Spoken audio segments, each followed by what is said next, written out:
Yeah, fish. Fish.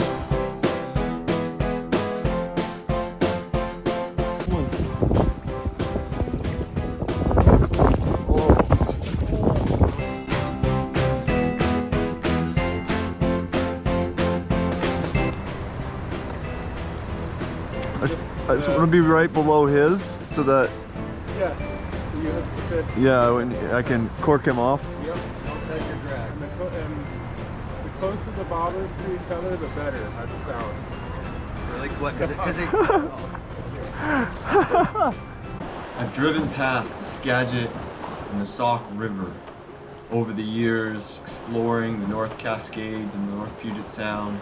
I've fished it a few times from its banks, plying the waters for the elusive winter steelhead.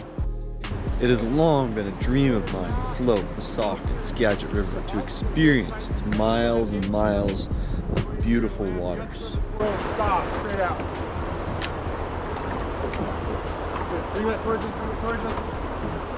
More. Right there.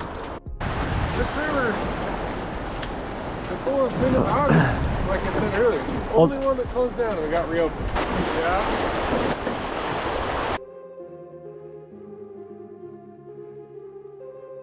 Where does what now?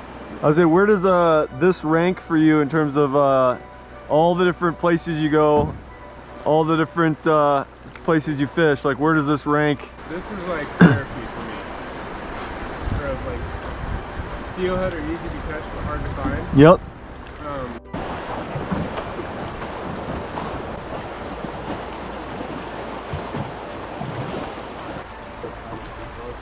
Yeah, I'd bring it out. Oh, dang it. Just grab the spool. Yeah. Just keep working it. He's only going to make one little. Go at this one. The history of the Skagit River Steelhead Run is filled with legends of giant, wild steelhead and enormous runs. Sadly, today's run is only a fraction of what it used to be. As the Skagit Valley became settled by Euro-Americans from the east, the relationship between humans and fish changed from what it had been for thousands of years. For those living near the Skagit River and its many tributaries, it's impossible not to be impacted by the river. But Western progress means decisions are often made about the lands and natural resources out of sight and out of mind. As the dams were constructed on the upper Skagit River, critical spawning habitat was completely cut off to provide clean energy to the city of Seattle.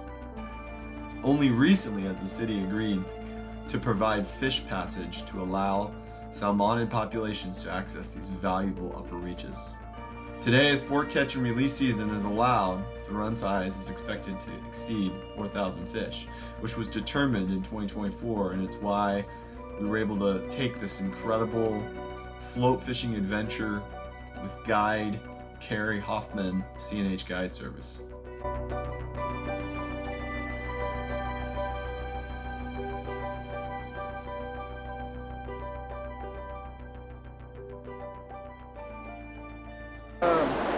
We got some pockets coming up. Just try to have your bobber be about 1.5 feet above. You're probably about 2 right now, right?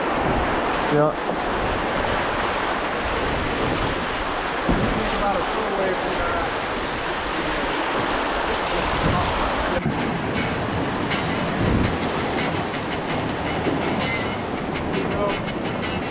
Man, that was a dime right there.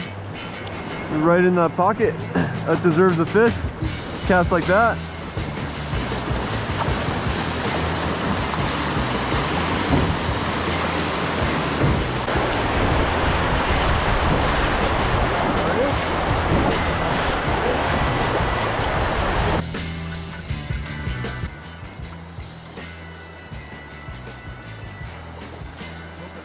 There you go. No, no, no.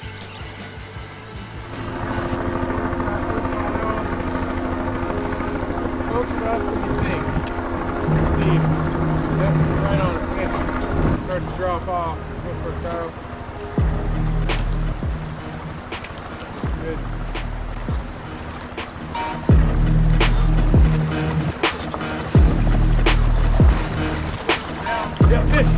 fish?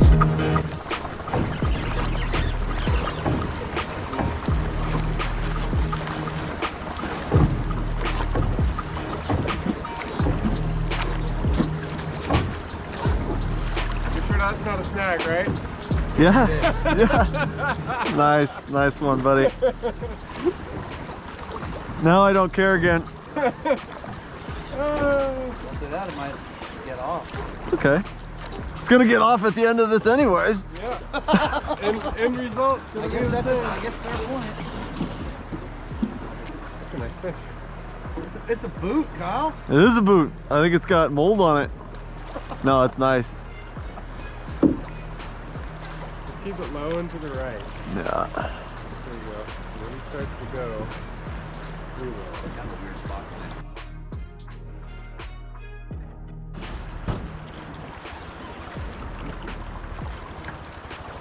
Fun one, buddy. Yeah, he's using that current against me here. We're gonna roll all the way down to the tip. It's a pretty nice fish. Yeah.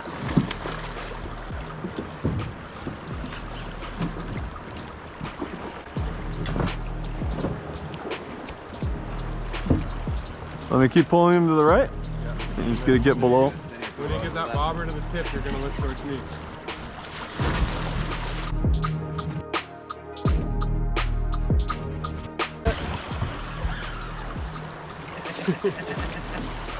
I'm not stabbing at him. It's all good. We got right into the sun and I can't see anything. I'm just gonna do right like that. Yeah. Low and to the right. He sees you now. He's like, oh, I know what's going on here. Yeah. I did this yesterday. I know. Into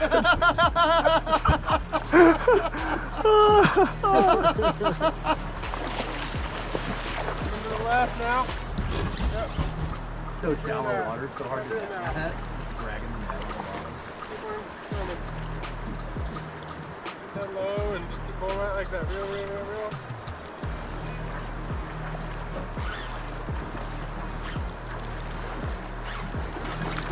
Oh, he spit it. It's all good. Nice. That was awesome, though. Nice, man. That was a nice fish. That was that maybe 10, 12 pounds? Probably, yeah. How'd you have it like this?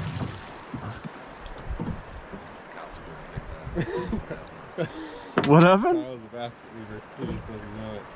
A basket weaver. Yeah, that one counts. I'm gonna count that one. Yeah.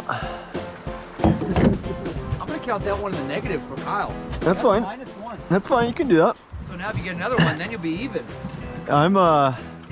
It's not golf either. I'm ecstatic right now. Like that was just. It's so amazing to fight fish out here, Connor, and hook fish and fight them, and like. I hope one day you can have that. It's really amazing. Just look at the scenery and drink beer. You know. Something I thought in your old age you would understand.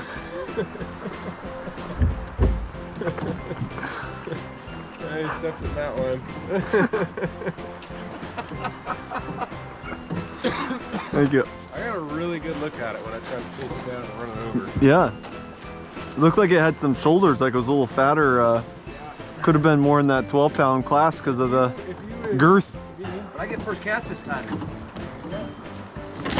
Well, it's so hard for a fish that, you know, it's like, first thing comes down, it's this big, tasty looking, juicy worm. He's like, oh! Well, it was presented perfectly. It was. It was. No, if I hook another fish, I'll hand it off, buddy. It's fine. Yeah.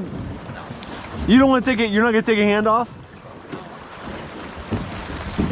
You have problems, Connor. I do have problems. Oh, I'm happy. I'm happy we finally hooked one. Okay, now I got peckerheaded up there a couple times. I knew it was a fish. Hold on though. If I say, Connor, do you want this? And you're like, no, I'm only taking the fish I hooked. If it's a really big one, then I want it. And hold on, you don't know yet though. You don't know. You think it's an average fish, and then I go, oh no, it's huge. Are you gonna be like, give it to me? Yeah. Well, screw you. Yeah, 100%. Oh yeah. So this happened on my boat, blackmouth fishing, Cary. We went out with his friend, and you know, I say like, hey, it's a rotation system. You know, both downriggers are fishing. for everyone. And I agreed ahead of time. I said his friend Fred, he's the newbie. He gets first crack at it.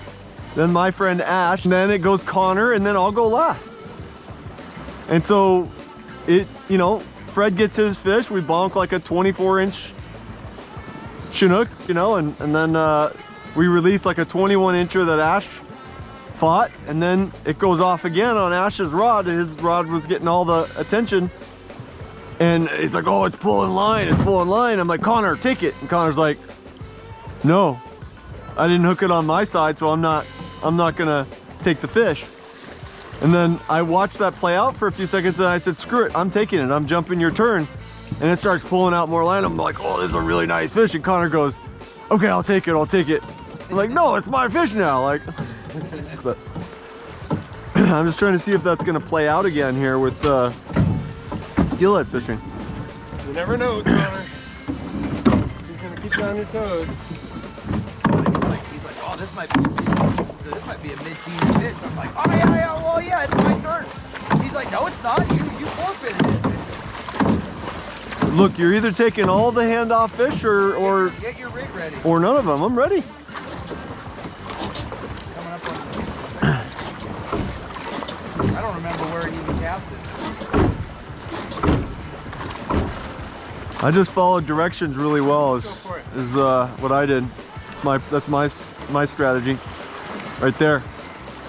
Do it further in, Connor. What, this bank? Yeah.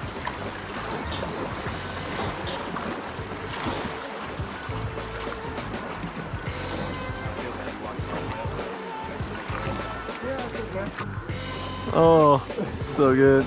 Oh, fish. Nope. Oh, Break it. dang it. Yeah. Ah, I thought that was a fish again.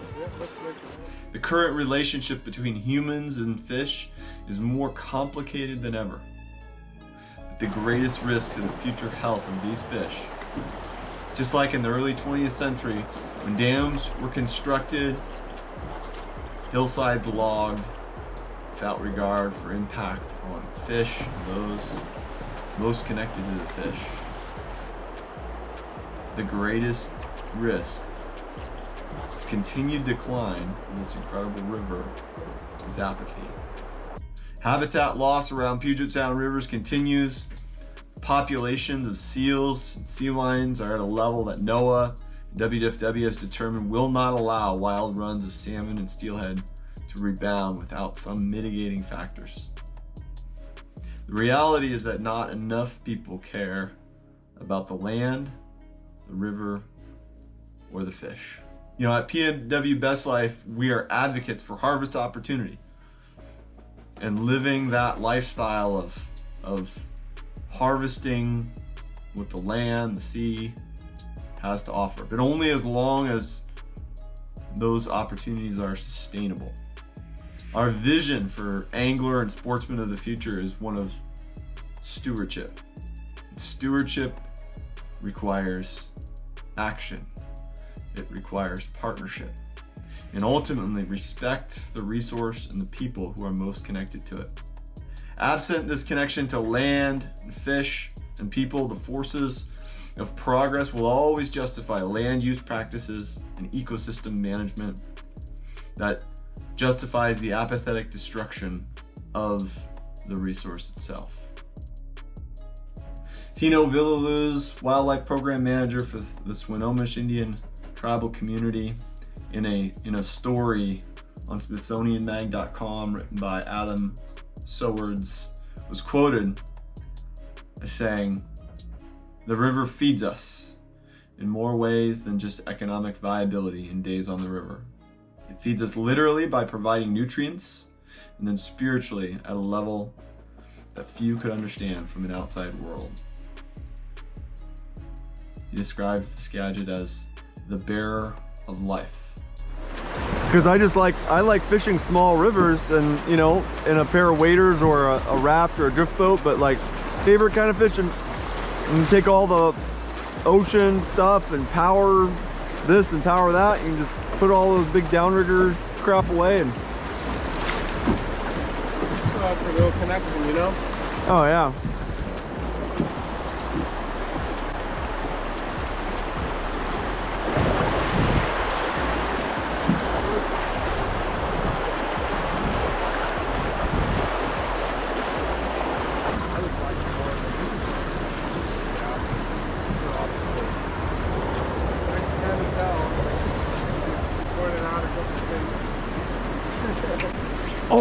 went under right there, guys. I was just flipped my bail open. That was terrible timing. Tell the fish. I think that was a fish. I think that was a fish. Fish is bad timing. Look. Beautiful. Yeah, we've caught one. Oh yeah! What the heck happened there? What's going on there? Crappy gear. Oh, I'll work on it. That's a gear malfunction, buddy. I'm gonna. Is it really bad, Connor? It's not really bad. I just. I'm pretty. An emotional minute? I said an emotional minute? It's not a lack of confidence in your abilities. It's a lack of confidence in the fish. I have confidence in the fish, and I have confidence in your abilities. You just gotta hit a couple of them right in the face. And Time to plunk and drink some beer, buddy. Yeah, this looks really good right here. Kyle's way up there, not bothering the fish. They're looking at my stuff.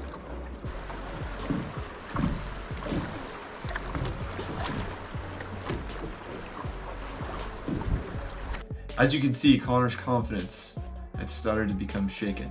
Would he ultimately connect with a steelhead on this trip, this adventure down the Sauk River? hey. Dude, that was under for like 5 seconds. At least. If you would have got to it sooner, you wouldn't have lost it all. Yeah, I don't think so. You really wanted to bury the rock somewhere. Right? Let the rocks eat. Can you help me so I can help you? Or do you just want to stand there with me? It wasn't it? It's gonna go right into that boulder that Kyle's about to go through. It went right into it. When you know how to read water like a YouTube professional, you Well, you know, I guess one day I'll write a lot. Maybe. miss the boulder.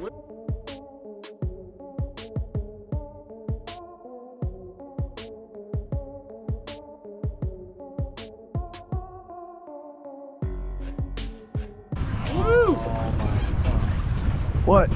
What? The wind is going against you. No, you're always casting where I want to cast. Yeah, I Nine- think you guys fish together a lot. Start working behind this curve.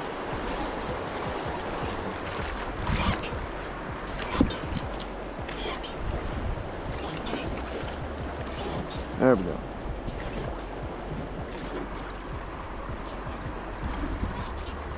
Yep. You're like dredging the river. You are cleaning the river You up. have talents. They're huge.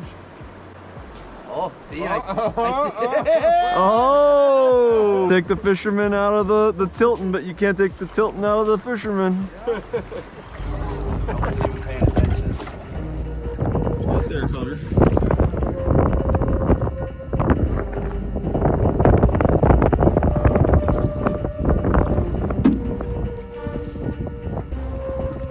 Nice.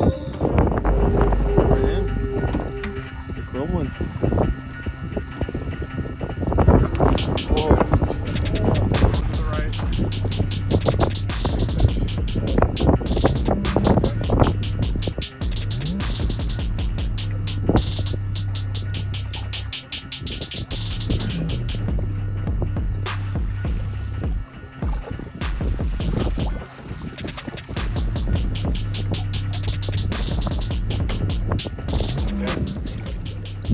Going to the left now. That's a big fish.